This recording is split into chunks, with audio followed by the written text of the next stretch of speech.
let me give you a little commentary on the Holocaust. The Holocaust is generally deemed to be the worst travesty in human history.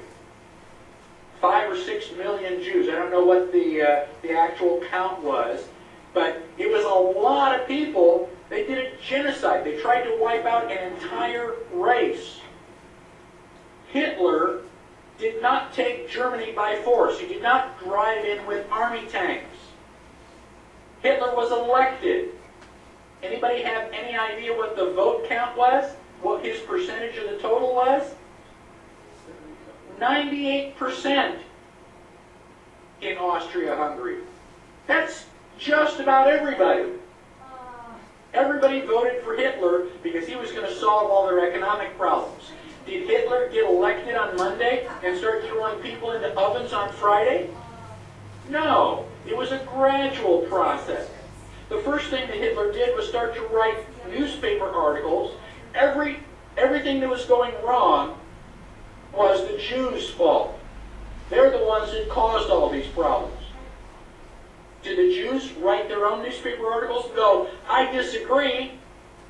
Well, not that I can think of. I've never read any newspaper articles that, contradicted any of that. So then the Jews had to wear the Star of David so we can tell who you are. Did they say, no, that's a violation of my privacy. I don't have to tell you whether, I'm Jewish or not. No, the Jews decided, well, it's a religious symbol. We love God. We should be proud to wear the Star of David. Eventually, the Germans came in and they broke all of the windows in all of the Jewish businesses in one weekend. The Saturday night was known as Kristallnacht, which is German for Night of Glass. You couldn't walk up and down the sidewalks because they were filled with glass. Did the Jews rise up and say, now, damn it, you're violating my property, you shouldn't do that? No. Gosh, we don't want to make the Germans any madder than they already are. We want to just kind of go along to get along. Don't piss them off. They've got guns. Eventually, the Germans are loading them up into cattle trailers on the train. Where do you think you're going? On vacation? Where do you think they're going to take you? Well, now you're cold and naked, and they're walking you into the ovens where you're going to go to mass execution. Is it time now to raise your hand and say, I tend to disagree with all this? Bang! You're dead. It's too late to complain. You should have complained at the beginning, when you at least had a chance.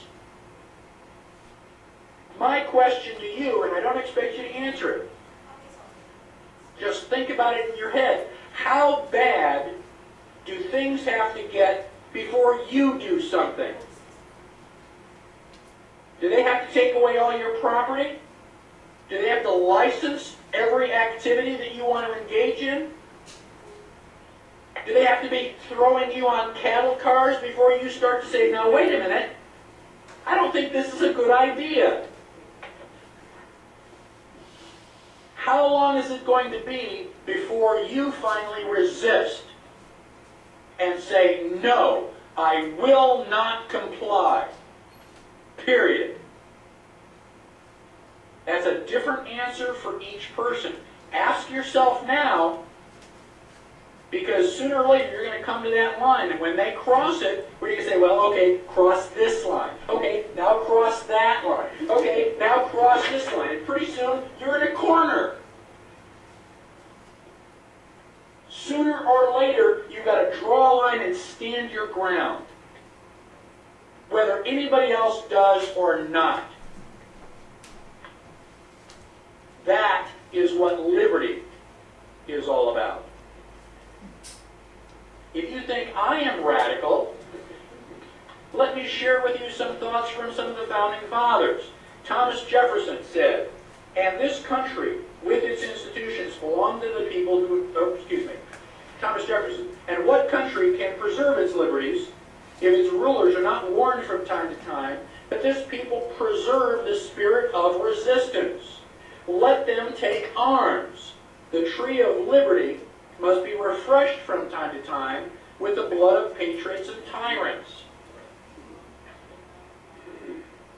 Right? We're talking bloodshed if necessary. Abraham Lincoln. This country, with its institutions, belongs to the people who inhabit it.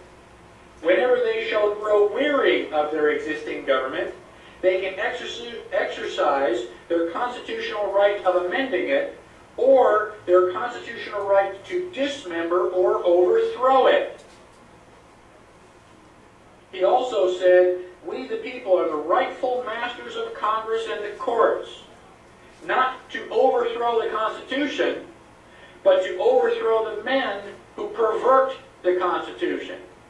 How do you know if the Constitution's been perverted if you haven't read it?